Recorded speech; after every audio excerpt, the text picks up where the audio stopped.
La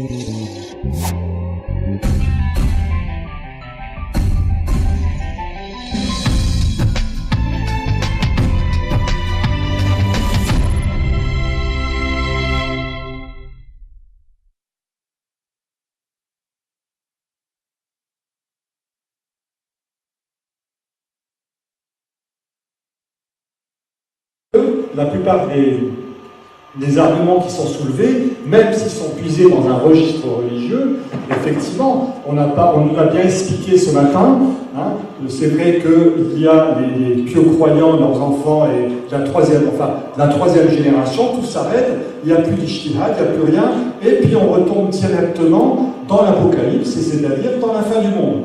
Donc c'est un monde, une clôture théologique fermée, mais comme on ne peut pas faire mieux. Hein. Donc du coup, l'élément religieux, et c'est vrai pour la question que tu poses, c'est vrai que c'est tout à fait intéressant de voir que les religieux sont assez démunis devant cette chose. Simplement, il faudrait alors interroger beaucoup plus, et c'est vrai que je sais que les Marocains le savent, il y a quand même pas mal de choses qui sont entreprises au Maroc sur ce sujet-là, mais on n'est pas dans le même contexte. Donc il faut penser, si vous voulez, y compris le religieux, dans un contexte français, qui n'est pas forcément le contexte allemand. Donc dans ce sens-là, les religieux français, si vous voulez, s'ils doivent trouver des solutions, s'ils doivent être impliqués, c'est pas simplement, par exemple, je sais qu'il y a une thèse qui consiste à partir de la proximité, en disant, ah ben écoutez, le salafisme, nous on connaît, on va dire que le salafisme est faux, et donc on choisit de se battre sur la notion de djihad. Ça n'a aucun sens. Ce n'est pas vrai. C'est-à-dire que le djihad, c'est une chose, effectivement, qu'on peut en discuter pendant des heures, qui dans un cadre théologique existe, etc. Mais ça n'a rien à voir, le djihad. Je voudrais me gratuler avec Madame Bouzard, parce qu'elle a travaillé sur la sociologie de la mise en scène. Moi, j'ai travaillé sur l'interaction sur Internet, et j'ai pu, utiliser l'ethnographie. L'ethnographie, c'est comme faire une observation à l'intérieur, et ça, sur la thématique de la conversion à l'islam, et en étudiant les sites légaux. Il y a beaucoup de sites légaux, pas seulement musulmans, mais aussi d'autres religions, qui font des services 24 heures sur 24 heures, et quand une personne a une crise mystique à 3 heures de nuit, il peut contacter quelqu'un, et il y a quelqu'un présent, et il chatte, il fait de chat avec ce demandeur d'aide, et donc nous sommes dans un format, dans un langage précis d'Internet, du service, du marché. Je n'ai pas été encore la catégorie islam de marché ou la religion de marché. Ça, c'est important pour analyser en profondeur ce qui est en train de passer. Et je laisse la parole à quelqu'un d'autre, mais avant, je voudrais aussi souligner un changement par rapport à la religiosité. La religiosité qui prend la forme d'une spiritualité détachée des cadres dogmatiques et rapportée seulement par rapport à l'expérience, à la validation de l'expérience personnelle. Ça, c'est un changement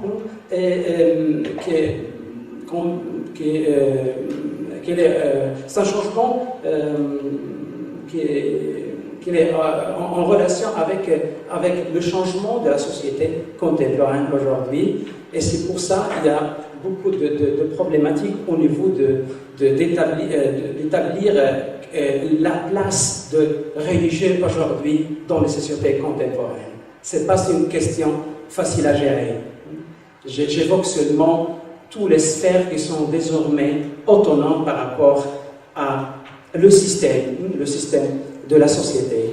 On a la sphère de la finance qui est autonome, de l'économie, et différentes sphères qui sont autonomes et ne font pas partie d'un système unique, mais sont des environnements séparés. Ça produit évidemment des effets désastreux Merci.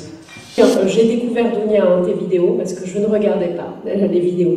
Peut-être parce que je voyais suffisamment de terroristes en prison, c'est peut-être pour ça, donc je ne voulais pas encore chez moi regarder les vidéos. Donc ça va être très difficile de réagir par rapport aux vidéos. Et puis je ne suis pas spécialiste du djihadisme aussi, on a beaucoup entremêlé djihadisme, radicalisation, mais enfin ça date depuis les années 80, hein. On parlait de l'arabe, puis le musulman, puis l'intégrisme, l'islamiste, le salafisme, à un moment donné, hop, ça a disparu. Djihadisme, et puis ça revient aussi en ce moment, le salafisme. Alors, moi, je ne suis même pas spécialiste d'eux, puisqu'à la base, je travaille sur l'aumônerie musulmane en prison. Et depuis 2011, je travaille aussi sur les processus de radicalisation en prison. Mais bien avant les prisons, j'avais travaillé sur les processus de radicalisation, justement, dans la mouvance salafiste, dans les quartiers dits populaires. C'est Éric Vallière, j'aurais aimé avoir le temps de pouvoir réagir aussi à son concept qu'il a repris de l'économie morale. Je trouve très intéressant le lien avec les responsabilités de la société par rapport au processus de rupture dans les discours, dans les comportements qui peuvent ou non conduire à la violence. C'est en tout cas la définition que je donne de la radicalisation, puisque depuis ce matin, il y a différents degrés dans la radicalité. Et c'est vrai que je ne retrouve, on parle souvent de Daesh, comme si finalement le processus était né à ce moment-là. Daesh est créé en juin 2014, sauf que les processus de radicalisation dans notre société sont beaucoup plus anciens. Et on peut les dater à 30 ans quasiment. Donc je trouvais ça très intéressant, vraiment l'intervention d'Éric Vallière. Bon, je vais essayer d'aller droit au but, mais c'était important quand même d'expliquer que les politiques publiques, le gouvernement a pris conscience, a réagi suite aux attentats par rapport à ce phénomène-là. La situation internationale, notamment Daesh, permet cette utopie qui était déjà présente chez les salafistes d'Ounia. L'idée de Hijra, il y avait déjà des centaines de personnes, c'est pas Bernard qui va me contredire, des centaines d'individus, de jeunes Français, qui partaient déjà depuis une vingtaine d'années, qui étaient en rupture avec la société française et qui souhaitaient vivre en terre musulmane. Non pas pour combattre forcément, d'ailleurs certains y vivent, en Égypte, en Algérie, des convertis déjà. La question des conversions aussi, elle est très ancienne. Et je trouve que c'est la discrimination, c'est-à-dire que dès lors qu'on devient visiblement musulman, on subit les discriminations. Et c'est ça qui a poussé, dès la fin des années 90, beaucoup de jeunes Français, j'insiste sur ça parce qu'on parle souvent aussi d'islam de France, l'islam au Maroc, comme si l'islam était toujours autre. Il faut cesser de dire cela, puisque plus de 50% des musulmans en France sont français. Donc je crois qu'il faut simplement parler, ceux qui partent en l'occurrence, pour aller combattre ou qui sont en rupture avec la société, sont français. Issus ou non de l'immigration, peu importe, ils sont français, enfants de la République, c'est important de le signaler aussi. Donc c'est un phénomène ancien, Daesh propose ce qu'Al-Qaïda avait comme projet, mais qui n'avait pas la possibilité, du fait de l'instabilité du contexte international en Irak, en Syrie, avec les interventions évidemment américaines et de l'Occident sur ces territoires, a permis de créer ce territoire, on va dire, islamique. Voilà. Mais beaucoup de musulmans sont encore dans cette utopie de reconstituer la Oumma. Daesh essaie de proposer ça et de créer donc une vraie société. La différence avec peut-être tous les radicaux que j'ai pu rencontrer, que ce soit des gens encore incarcérés du groupe islamique armé que j'ai rencontré donc il y a quelques années, les Basques aussi, qui sont effectivement aussi des gens qui combattent pour une idéologie, avec les retours de Syrie que j'ai rencontrés tout à fait par hasard en prison. Je ne travaillais pas sur les retours de Syrie. C'est un peu la thèse de Roy en disant qu'on n'adhère pas forcément à une idéologie. On y va pour autre chose. Il y a effectivement encore des combattants avec des convictions politiques très fortes, politico-religieuses. Il y a des idéologues, effectivement, mais il y a tout plein d'autres profils, comme l'expliquait Dounia. Maintenant, j'ai été assez surprise de l'image qui est donnée de la femme. C'est-à-dire que la femme, elle est soumise automatiquement, elle ne va que pour se marier. Ça, c'est aussi une question que j'aimerais te... D'accord. D'accord, parce que c'est vrai que là, il y a de plus en plus de femmes en prison, d'ailleurs, et elles sont... oui, les femmes pensent aussi... Non, mais ça a surpris beaucoup, puisqu'avant, on ne les mettait pas en prison. Voilà, on est bien d'accord. Non, parce que bon, les femmes aussi peuvent penser, effectivement, enfin, je ne parle pas de toi en particulier. Et je voulais juste parler des repentis aussi, et après, je passe la parole. C'est difficile de réagir surtout. Les repentis. Alors, les repentis, tu as utilisé ce terme-là. Ouais, c'est grand témoin, en fait. Voilà, parce que repenti, c'est pas rien, c'est un terme juridique, c'est quand on négocie avec la justice. Selon l'Italie. Voilà, ben voilà. Mais en France aussi, ça existe. Ça n'a jamais été appliqué, mais ça existe depuis 2004. Donc voilà. Donc, c'est pas repenti. Ce sont des personnes qui se sont, on va dire, déradicalisées, c'est-à-dire qui ont renoncé à la violence, qui sont dans un processus, en tout cas, de sortie de la violence. Parce que c'est ça qui est condamnable. C'est pas simplement le fait d'avoir une idéologie ou d'être en rupture avec la société. Ça, c'est l'héritage de la sociologie. La radicalisation, comme le terrorisme, c'est aussi un processus d'assignation ou un étiquetage. C'est-à-dire que on ne dit pas « je suis un individu radicalisé », par contre, on dit qu'on est une personne radicalisée ou un groupe susceptible de radicalisation. Donc, c'est ces deux constats. Ensuite, le premier point de retour, c'est le fait que la radicalisation, le djihadisme, et vous nous avez aidé à le faire, doit être pensé comme un processus d'engagement. Vous le faites et voilà. On est à peu près tous d'accord là-dessus, mais il faut... les chercheurs, oui, c'est vrai. Les chercheurs sont à peu près d'accord là-dessus, et il faut, comme le disait Mohamed El Yadraoui tout à l'heure aussi, une démarche comparative. Il faut comparer les approches, il faut voir également la comparaison, il faut comparer les mouvements, puisqu'il y a aussi une compétition des mouvements. Bref, je dirais simplement qu'il faut rapatrier un peu de sociologie des mouvements sociaux sur les mouvements radicaux dans la façon qu'on a de penser Daesh aujourd'hui. Et juste un dernier point, penser en termes de processus implique de penser un engagement, mais implique aussi de pouvoir penser un désengagement. S'il y a engagement, il peut y avoir, théoriquement au moins, un processus de désengagement, et ça introduit à la question qu'on appelle les repentis. Bon. Et le deuxième sous-point, c'est qu'il faut également essayer, dans la mesure du possible, de dissocier analytiquement religieux et politique, tout en sachant que c'est mêlé, évidemment, mais que, et je crois que ce que vous nous avez présenté est intéressant, parce qu'on arrive à montrer qu'il y a des étapes où le religieux n'y est pas, et où il intervient à un moment ou à un autre du parcours. Et donc ça nous donne à penser quelque chose. Je ne reviens pas sur les mutations religieuses, les transformations politiques, on en a beaucoup parlé aujourd'hui. Et puis je voudrais faire un deuxième point sur réagir aux vidéos, à la production médiatique de Daesh, en tout cas ce qu'on pourrait appeler des dispositifs incitatifs à l'engagement, parce que c'est aussi ça.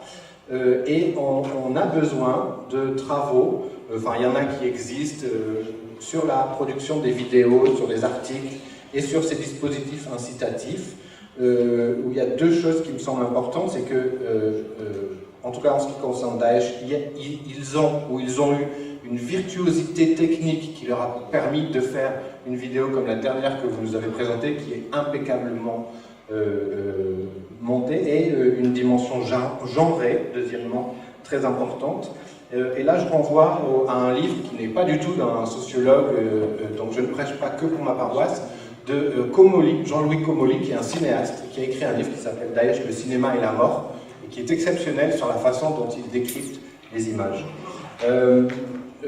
J'ai, pour ma part, mené un travail personnel sur l'usage des réseaux sociaux par les combattants étrangers en Syrie, mais qui date de 2011, 2012, 2013, et où je parlais, j'essayais de montrer que c'était essentiellement une publicisation de soi. C'est au moment où les premiers sont arrivés en Syrie et où on avait accès à Internet, on pouvait témoigner de sa vie. C'est quelque chose qui a été beaucoup discuté. Et je me permets de faire référence à ces travaux parce qu'en fait, ils sont rendus caducs aujourd'hui. Il y a eu une reprise en main de l'institution, de Daesh, de l'État islamique, sur la communication. Donc, pensez également une temporalité dans la communication, une dimension évolutive de cette communication. Et on a donc eu une reprise en main qui a permis de faire passer ce que j'appelle un prosélytisme de l'institution, c'est-à-dire la maison mère qui reprend la communication. Je voudrais terminer en disant que cette analyse de la production médiatique nous permet, me semble-t-il, de penser la plasticité d'une institution totalitaire et la capacité du mouvement, et là je crois que vous l'avez bien montré, à construire une cause, mais surtout à s'adapter au public et à susciter dans différents groupes recrutement et adhésion. Et en même temps, je voulais faire un commentaire un peu, pas critique, mais réflexif, en disant qu'il y a probablement, enfin il faut probablement voir une production plus individuelle de ces vidéos, de ces articles, etc. Parce que ce sont des hommes ou des femmes, mais qui sont des virtuoses du montage. On a parlé d'Omar Hansen, etc., donc qui a été repris, mais il me semble-t-il que l'institution, Daesh en tout cas, ne pourra pas, vu la situation, tenir longtemps ce monopole de la production des vidéos. Ce qui ne veut pas dire que les vidéos ne vont pas disparaître, et surtout ce qui ne veut pas dire que de nouveaux recrutements vont avoir lieu avec ce qui a été produit. Mais il faut probablement penser aussi l'éclatement de cette production et ne pas avoir une lecture trop centrée sur Daesh comme producteur. En fait, c'est probablement une multiplicité d'individus producteurs qui participent évidemment à cette institution totalitaire. Voilà, merci beaucoup. Je pense que souvent, on a parlé aujourd'hui aussi des profils à partir d'une approche plus psychologique, de l'approche plus sociétale. Et je pense que souvent, on a justement cette absence qu'on a, c'est la capacité d'adapter des réponses des institutions. On parle de l'école, on parle de la prison, on parle d'autres lieux. Justement aussi au profil des personnes. On ne parle pas des personnes, et c'est possible que là, il y a quelque chose à apprendre de cette capacité à s'adapter aux besoins des jeunes français, par exemple, qui ont une demande d'être reconnus, d'être valorisés. Vous avez fait une liste des raisons pour lesquelles elles s'engagent. Et je pense que des fois, la société devrait faire plus attention à répartir un peu dans cette... Oui, justement, je pense que quand on fait un processus des engagements, de radicalisation, comme on peut l'appeler, selon les phases, on a justement là la capacité, c'est celle d'arriver à comprendre les profils, les parcours, les trajectoires, les ruptures, etc., qu'on a évoquées aujourd'hui. Moi, je ne prends pas le temps, donc je passe la parole à la salle pour des questions, parce qu'on a encore une vingtaine de minutes. Moi, j'ai 2 points. Premier point, c'est en parlant en général d'islamophobie, à mon avis, et ce que peut-être personnellement j'ai constaté, c'est que en fait, c'est pas une peur de l'islam en lui-même, parce que si on questionne les gens, on pose des questions aux gens normalement dans la rue, c'est plus ils ont peur des gens, mais pas de la religion. Ils ont peur des terroristes, mais pas... En général, quand on va chez quelqu'un, il a plus peur de la personne qui a fait cet acte, qui va le tuer ou qui va... Voilà. Beaucoup plus de la religion. Donc il y a une grosse partie dans cette peur et de l'islamophobie qui vient plus des peurs des musulmans en tant qu'individus, plus que de cette religion qui peut-être au début ils avaient peut-être une appréhension plus positive au préalable, que maintenant avec tout ce terrorisme, il y a l'amalgame de l'islam et du musulman comme individu. Deuxième point qui revient sur le thème de ce colloque, c'est l'extrémisme religieux en Europe.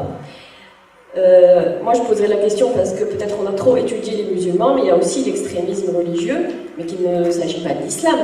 Il y a l'extrémisme blanc, il y a la suprématie blanche qui aussi... Il y a des actes terroristes par ces gens-là. Il y a on ne va pas nominer, mais il y a d'autres cultes religieux qui, eux, font, mais c'est pas peut-être médiatisé, c'est pas aussi fort que maintenant parce que Daesh a pris la première place médiatiquement parlant, mais l'extrémisme religieux ne s'agit pas que de l'islam. Là, ce que j'ai remarqué, c'est que tout le monde parle de l'extrémisme musulman, du fanatisme musulman, de la radicalisation musulmane, alors que en Europe en tout cas, il y a d'autres, pas en France, si on va en Autriche, il y a la suprématie blanche, il y a la droite, il y a plus de... ça monte, donc peut-être l'islam monte plus, mais de l'autre côté, il y a aussi d'autres religions où il y a plus de radicalisation chez les jeunes, en faisant face justement aux jeunes musulmans. Et donc ça, je ne sais pas si ce sujet, on peut le traiter, ou il y a des études faites à ce sujet, mais je pense qu'il faut l'évoquer aussi. Et on ne focalise pas justement que sur l'islam et le musulman parce que ça stigmatise. On dirait que radicalisation est égale à musulman, ou islam et islamophobie, alors que pour moi, ce n'est pas le cas. Merci. En France, qui ont été des groupes qui ont servi de matrice et qui ensuite ont fourni un certain nombre de radicalisés. Pourquoi j'en parle? Parce qu'effectivement, en face, on peut avoir des groupes radicalisés d'extrême droite. En France, ça n'a pas vraiment fonctionné. C'est-à-dire que vous avez des groupes, les skis, vous avez les skis, ensuite vous avez d'autres, mais c'est vrai que ça ne débouche pas, heureusement, sur quelque chose de plus structuré. En revanche, vous avez l'équivalent en Angleterre, l'English Defence League, l'EDL, qui a quand même des textes très précis, et dans les 1000 pages qui ont été écrites par Breivik, on a une grande partie qui a été puisée dans le groupe de l'EDL anglais. Donc c'est vrai qu'on a en Russie, dans d'autres pays, on a ces groupes-là. C'est vrai qu'effectivement, c'est pas rattaché à un territoire où l'apocalypse se déroulait, etc. Il n'y a pas derrière des éléments qui effectivement permettent de poursuivre, on va dire, l'embrigadement, un certain type d'embrigadement. C'est que l'embrigadement djihadiste a quand même une caractéristique, évidemment, si vous voulez, qui est typiquement rattaché à l'islam, mais effectivement, vous avez par exemple beaucoup de choses qui se passent en Inde, dont on ne parle pas, mais qui sont importantes, une tension permanente au point qu'elle peut mettre en cause l'établissement même de la nation indienne. En ce moment, de ce qui est encore... Oui, c'est des éléments qui sont effectivement des éléments du radicalisme religieux. Mais effectivement, en étant présent d'une spécificité, on a eu des bombes en France, etc. Donc on le traite, c'est pour ça qu'on parle en priorité de radicalisme religieux à thématique, on va dire, islamiste. Hein, bon, en raccrochant les choses. Mais je pense qu'effectivement, beaucoup de gens ont une inquiétude par rapport à ce qui peut se produire en face. C'est-à-dire qu'effectivement, le suprémacisme blanc, etc., bon, espérons qu'effectivement, rien n'intervienne, mais il n'est pas exclu qu'effectivement, il y ait quelque chose de violent. On a eu un petit groupe en Allemagne néo-nazi qui a tué des gens, qui était très loin, effectivement, ça existait, mais voilà, pour le moment, c'est quelque chose qui est à peu près quantifié. Un processus de rupture qui pouvait ou non conduire à la violence, sans nommer forcément l'islamisme. D'ailleurs, on parle que de Daesh. Alors que, d'ailleurs, on a aussi en prison des jeunes Français qui reviennent, mais du Mali, en fait. On parle très peu d'AQMI et de ce qui se passe en Afrique, Boko Haram, etc. On se focalise sur Daesh. Pourquoi? Parce qu'il y a eu beaucoup de départs européens, et particulièrement en France. Donc on se focalise sur cela. Et c'est vrai à tort. Maintenant, je ne suis pas d'accord avec Bernard, parce que depuis moins d'une dizaine d'années maintenant en prison, je crois qu'on en a parlé tout à l'heure, en prison, on voit, et notamment l'Est de la France, et la région PACA, depuis moins d'une dizaine d'années, des personnes qui sont condamnées, qui sont en lien avec une radicalisation liée à une idéologie d'extrême droite, hein, les blocs identitaires, etc., qui passent à l'acte, qui agressent des personnes, parce que visiblement musulmanes, ou bien qui les tuent. Donc ça, c'est de plus en plus important en prison. C'est une réponse, depuis quelques années, à cette sensation imaginaire ou réelle de l'islamisation de la France en particulier et de l'Europe. Voilà. Et c'est pour ça que je crois qu'il est très important de parler des radicalismes en général. Et le contexte actuel fait qu'effectivement on se focalise sur l'islamisme. Pareil pour le retour du religieux, vous avez raison, il y a d'autres formes de radicalisation religieuse aux États-Unis, par exemple. Il y a des actes anti-planning familial, avortement, etc. Mais je pense qu'il faut parler des radicalismes. Maintenant, la spécificité avec l'islam, c'est qu'elle arrive à attirer un public très très différent à travers l'islam, mais je ne vais pas répéter, ce matin on expliquait, c'était des anciens à notre époque auraient pu être dans des partis d'extrême gauche, pas du tout religieux. Les Basques qui posent problème en prison aussi, ils sont très nombreux, donc c'est une idéologie purement politique, pas du tout religieuse. Ils ne vont pas aller convertir des non-basques à leur cause, alors que l'islam peut attirer des individus très divers. Voilà, je pense que c'est un peu... L'idée n'est pas de moi, c'est Farhad Khosrokhabar qui l'a dit ce matin.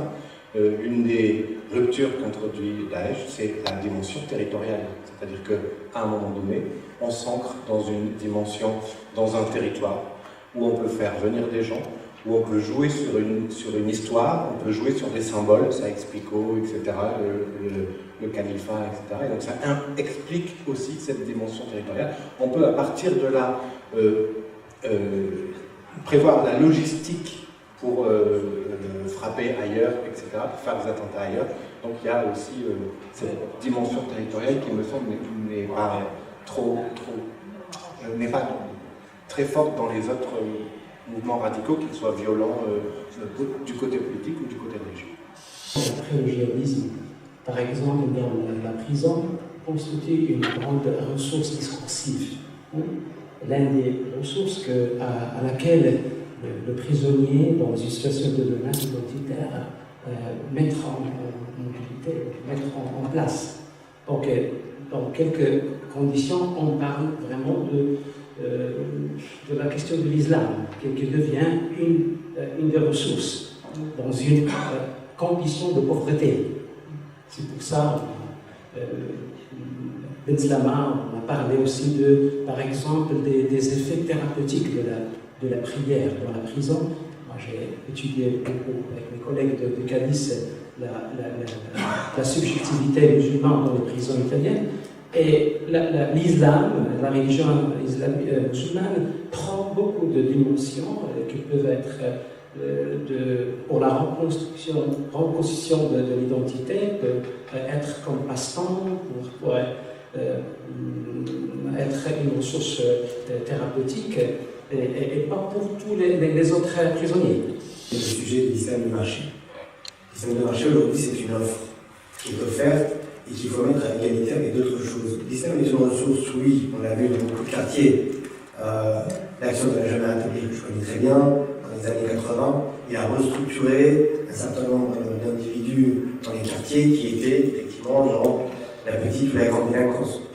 Les récits, j'en ai vécu en voilà sur des gens qui sont sortis. Donc, le Tabligh, donc l'islam a joué le rôle de détoxicomanie, j'allais dire de se faire pour jouer ce détox, donc c'est une ressource. Mais je veux dire, le travail joue le même rôle. Et donc effectivement, quand Touraine dit « je consomme, donc je suis », plus fondamentalement, c'est l'accès à une consommation et donc à une norme. Donc, je pense que c'est important de remettre effectivement l'islam avec les autres, donc une ressource parmi les autres, et effectivement, qu'on parle de McDo, qu'on parle de Daesh, on est dans une proposition de marché. Là où j'ai une question à vous poser, c'est est-ce que, notamment on a essayé un peu de le faire ce matin, de nommer, et la question de mademoiselle est intéressante, le sujet de la radicalisation et de le lier effectivement directement ou indirectement à un groupe ou à un autre. Est-ce qu'on ne joue pas aussi le rôle d'une idéologie qui veut s'imposer? Lorsque les salafs se disent salafs, ils sont en train de se référencer eux-mêmes comme rattachés aux 4 premiers ou à les premiers temps de l'islam, et en les appelant salafs, quelque part on prend leur marketing.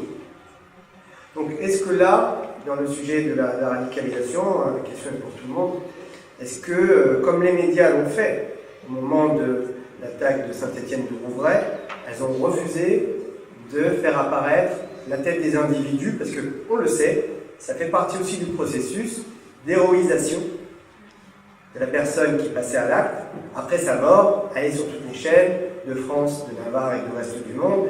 Ça fait partie du processus. Donc, les médias ont dit non, on ne fera pas apparaître le visage de l'individu. Est-ce que là, pour le sujet du concept, est-ce que le sujet de radicalisation aussi, qui maintenant dans la tête de la plupart des personnes qui l'utilisent, est connecté directement au sujet de l'islam, et on laisse de côté ce que Heisenberger a pris en considération, en mettant dans le même paquet Breivik et, par exemple, le pilote de la Germanie, un volet épistémologique. Quoi, l'islam est une ressource en prison? C'est bien ça? J'ai bien compris? Oui. Vous disiez qu'en prison, oui, pour les gens, l'islam était une ressource, n'est-ce pas? Oui, c'est ça. Oui, mais en fait, il n'y a pas qu'en prison, même dans la vie de tous les jours, l'islam est une ressource. Donc, soit il faut focaliser sur les prisons, mais même à l'extérieur des prisons. Enfin, je ne sais pas comment expliquer. Ce qui me dérange, c'est que vous disiez seulement que ce soit juste en prison que c'est une ressource. À l'extérieur aussi, c'est une ressource. Après, ça dépend comment on exploite cette ressource. C'est surtout ça qu'il faut... je pense qu'il faut voir. Parce que la ressource, c'est une bonne chose. On est une ressource dans la piété. Voilà. Je ne dis pas que c'est une mauvaise chose. Oui, non, je sais bien. Ce qui m'a dérangé, c'est de rester sur un champ juste prison, en fait. Vous voyez, d'élargir le... Mais je prends le risque de réagir en partant de ce qui est écrit derrière moi sur l'écran. Extrémisme religieux en Europe, 2 points, cause, conséquence, perspective. Cause est au singulier. Le reste est au pluriel. Donc je pense que c'est une erreur, mais révélatrice. révélatrice de la tendance à rechercher des explications monocausales à un phénomène très complexe. Or, on a des gens qui ne dissimulent pas leurs désaccords, on a une pluralité d'explications, mais je pense que toutes les recherches ont tendance à situer le problème au sein d'une catégorie très difficile à décrire, c'est l'homo islamicus. On recherche chez l'homo islamicus. L'exposé de Dounia Boussal est très stimulant, parce que c'est un appel à une recherche pluridisciplinaire. On fait appel à toutes les formes d'outils, depuis les psychothérapeutes jusqu'aux psychanalystes, du psychiatre, parce qu'on considère que c'est des cas pathologiques, même si ce n'est pas toujours le cas. Or, décrire les contours de l'homo islamicus aujourd'hui est devenu quelque chose d'impossible au vu du déclin des études islamiques traditionnelles, au profit de l'islamologie politisée, qui n'étudie que les courants qui posent problème, qui font peur. Or, bon, il y avait un psy ce matin, j'aurais voulu lui poser une question qui a été citée, c'est Fatima Slama, et j'ai assisté à cette soutenance de thèse, qui est une thèse de psychanalyse, d'anthropologie, mais dans son exposé, même dans des chapitres de son livre, de sa thèse, il a fait des fixations sur l'affaire Rochdy et l'affaire des moines. Il y a Tébéhélim qui venait d'être enlevé. Et il a été repris par un membre éminent du jury qui s'appelait Derrida, qui lui a dit les musulmans ont tout à fait le droit de protester contre un livre et un auteur qui présente le prophète comme un proxénète faisant travailler ses femmes. Tout à fait, toutes les laïcités le permettent. Mais de là à chercher à gagner les 25 millions de Khomeini, il y a un pas. Ensuite, sur l'affaire des moines, Derrida voulait lui faire des remarques, mais on n'avait pas les éléments dont on dispose aujourd'hui. Nous savons très bien les raisons, les vrais ravisseurs, les mobiles de ceux qui ont enlevé les moines. Or, la question, est-ce qu'on maintient la même réprobation, condamnation véhémente, quand on identifie l'officine qui a enlevé les moines? Là, il y a beaucoup moins d'ardeur. Bon. Maintenant, sur l'exposé de Dounia Boussal, tout ce qu'elle a dit est très pertinent en soi. Quand vous dites que le mariage est sécurisant, c'est depuis le chapitre de Razali, de l'Ihya jusqu'à Durkheim, les Taskouno Ilayha, c'est dans le Coran, dans tout mariage, il y a une volonté de sécurisation et de protection, vous avez dit. Mais moi, je ne vois pas comment on passe de cette volonté de sécurisation au meurtre. Donc, tous les éléments que vous donnez sont intéressants en soi, mais on ne comprend pas le moment qui permet de sauter le pas pour aller.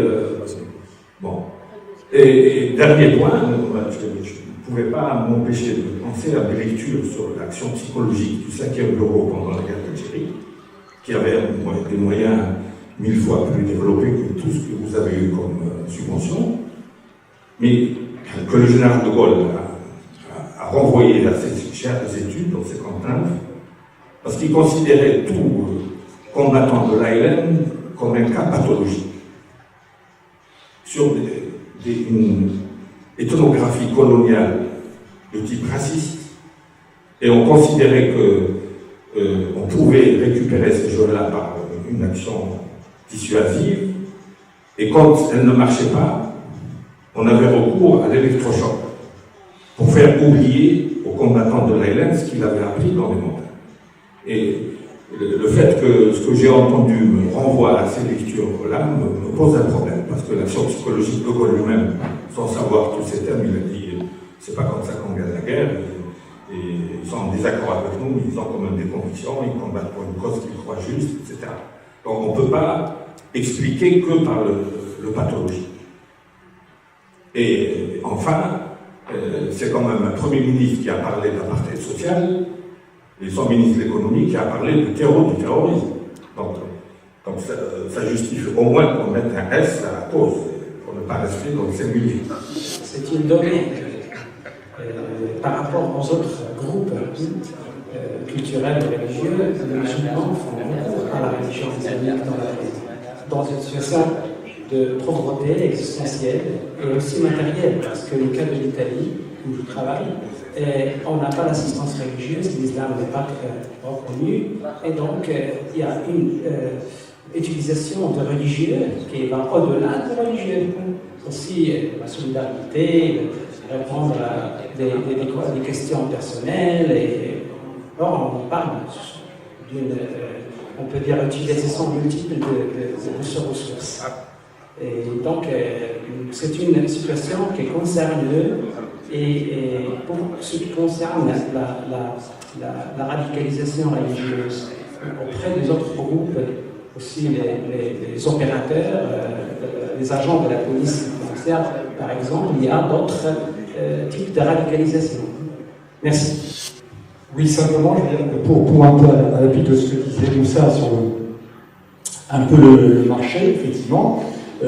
Oui, on peut appliquer très précisément à la recherche sur la radicalisation des thèmes sur la victimisation et le complotisme, mais là, à ce moment-là, il ne faut pas le limiter. C'est-à-dire que le complotisme et la victimisation, c'est quelque chose qui a un cercle beaucoup plus large que le simple cadre de la radicalisation. Moi, j'ai beaucoup travaillé là-dessus. Vous avez vu beaucoup de strates, effectivement, qui commencent la victimisation. Seulement, quand on parle de ça, il faut faire très attention. Surtout après les acteurs, type éducateurs dans l'éducation nationale, parce qu'il ne faut pas leur dire n'importe quoi. Alors, quand vous parlez de victimisation, de complotisme, effectivement, il faut bien préciser, appliquer d'une certaine manière et cibler par rapport à certaines thématiques précises. Parce que, effectivement, la victimisation, le complotisme, c'est quelque chose qui fonctionne malheureusement chez les jeunes qui ont 10 ans. Mais d'autres sujets, par exemple la vidéo humanitaire, détournement de vidéo humanitaire, mais il y a une organisation qui s'appelle Baraka City qui fait des vidéos qui ne sont pas admises par la plupart il y a des règles minimum quand on fait de l'humanitaire, et je parle de Secours Islamique par exemple, ou d'autres organisations comme ça, trouvent insupportable d'avoir affaire à ce genre d'organisation, un tel Baraka City, qui fait, alors évidemment elle ne montre pas des gens égorgés, encore que elle a un certain nombre de présentations, mais il est hors de question de considérer Baraka City comme un producteur de gens radicalisés. Donc du coup, il faut vraiment donner dans la nuance. Dernière chose, 800 personnes, moi je ne trouve pas mes 4000 personnes radicalisées. C'est apparemment les gens que tu as pu interroger, les 800, je crois que c'est des gens qu'on t'a permis d'interroger. C'est-à-dire qu'en fait, il y a tous les gens qui sont sous main de justice. Est-ce que non, mais c'est une question que je pose. Hein. Est-ce que les gens sous main de justice, effectivement, tous, ou effectivement, est-ce qu'une grande partie passe par des réseaux de prévention? Et là, j'atteins un autre niveau. La prévention en France concernant ce sujet, si on compare avec ce qui se passe en Angleterre ou en Allemagne, par exemple, ça reste encore un champ très limité où il faut beaucoup travailler. Non, je redonne. Alors, l'échantillon de 809 jeunes sont des jeunes, soit qui avaient préparé leur départ et qui ont arrêté avant de passer la frontière, soit des jeunes qui ont été arrêtés à la frontière par la police.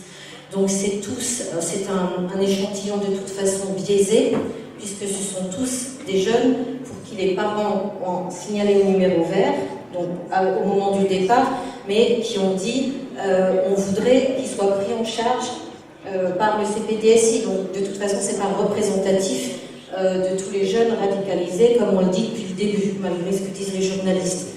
Par contre, c'est tous des jeunes qui étaient pro-Daesh, ceux-là. Parce qu'en tout, on a eu 1134, mais 1134, on avait des demandes de préfecture où les signes de radicalité, c'était ne mange pas de porc, fais ses 5 prières, a une longue barbe.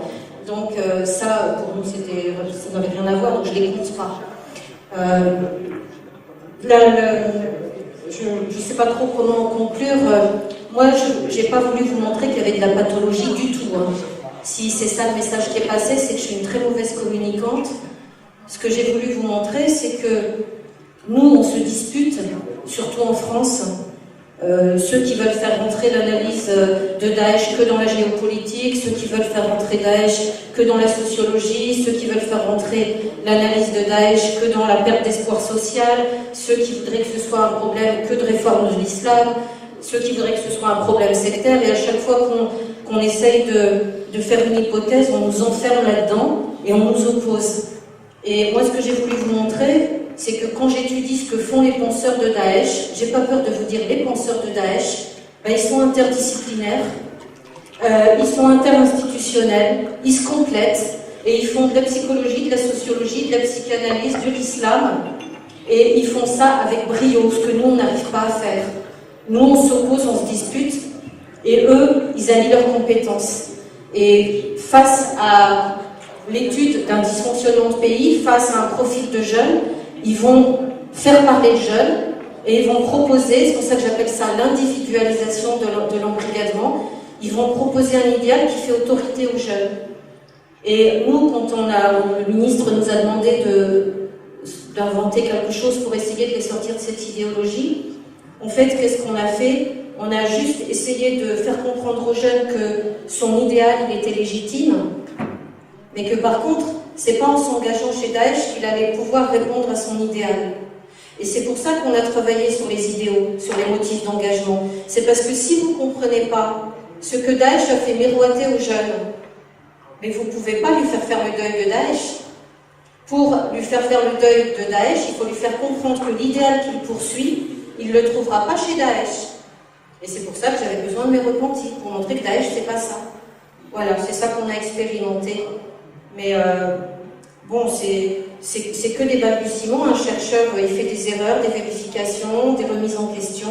Cet espace de pensée en France, on l'a plus. Moi, j'ai subi des représailles très graves de la part du gouvernement parce que j'ai refusé les 600 000 € le renouvellement. J'ai subi des représailles du Premier ministre, que je subis encore, par l'intermédiaire de mensonges faits par des services institutionnels, par des gens haut placés. J'ai été lynchée parce que c'est un débat de fond. Est-ce que c'est le débat d'il y a 20 ans sur les délinquants? Est-ce qu'on va faire une pathologie de la personne? Est-ce qu'on donne l'impression de maîtriser l'ennemi? Est-ce que c'est les Arabes, les banlieues, les musulmans? Ou est-ce que c'est un processus qu'on étudie? Et pour gagner des élections, c'est quand même mieux de dire qu'on maîtrise l'ennemi, que c'est uniquement ça. Et quand on refuse une suite de collaboration avec le gouvernement, croyez-moi, ça se paye très cher. Voilà. Quelques mots de conclusion. Je peux dire, il me semble que je tiens à peu près le même discours que Sonia Godard. Je suis d'accord avec vous qu'on ne peut pas arriver à cerner Homo islamicus, et c'est pour ça que j'en appelle avec d'autres à des analyses comparatives. Je pense qu'on ne s'en sortira que par la comparaison, et plus encore par la comparaison d'autres mouvements historiques sur lesquels on a des choses, des brigades rouges, etc. C'est-à-dire qu'il faut qu'on décontextualise et désislamise Daesh pour arriver à essayer de trouver des logiques, des modes d'engagement. Et ce que nous cherchons, c'est simplement l'analyse de processus d'engagement qui, à un moment donné, deviennent violents. Et dans ces processus d'engagement, il y a deux variables qui sont importantes, à mon avis, et en tout cas, moi, c'est ça qui m'intéresse, c'est où il y a du religieux, où il y a du politique, et c'est quoi le religieux, et c'est quoi le politique, dans ces processus d'engagement. À partir de là, on pourra peut-être dire quelque chose, mais très modestement, sur Daesh et sur Homo islamicus. Dans longtemps. Ah oui, et dernière chose, je suis tout à fait d'accord, pour faire ça, on est évidemment, les sociologues, les politistes, etc., ne comprennent rien tout seul. Chaque discipline ne comprend rien si elle ne s'associe pas dans des programmes interdisciplinaires, et en même temps on sait que c'est très compliqué de faire de l'interdisciplinaire. C'est peut-être très compliqué, mais ça existe. Alors on en parle très peu, mais notamment en prison, il y a des dispositifs qui ont été mis en place. Alors, c'est vrai que c'est pas forcément en prison qu'on déradicalise, on va dire, ce sont les individus de la violence. Mais en l'occurrence, c'était aussi pour nous des causes multifactorielles. Il fallait une équipe pluridisciplinaire et à aucun moment le religieux était suffisant. Un contre-discours religieux était suffisant, d'ailleurs on n'était pas pour le contre-discours en général, était suffisant pour désengager de la violence ces individus-là. Je voulais juste revenir sur la question de la ressource. L'islam est une ressource en prison, mais en fait, plus que l'islam, en tout cas, en France, un catholique de famille catholique va commencer à aller au culte quand il est en prison, puisqu'à défaut d'activité, c'est vrai que le culte c'est aussi un moyen d'avoir une activité, et puis aussi ça allège, c'est une ressource dans le sens où ça permet la réinsertion. C'est d'ailleurs, ça a toujours permis la réinsertion, la religion, et c'est en cela qu'on dit que c'est une ressource. Mais je suis d'accord avec vous, madame, tout à l'heure quand vous disiez qu'à l'extérieur aussi, c'était une ressource. Ça a été une ressource et ça l'est encore. Ça a permis de réinsérer et d'accepter les discriminations subies à travers le religieux qui permettaient de se sentir ou de supporter les discriminations subies au quotidien.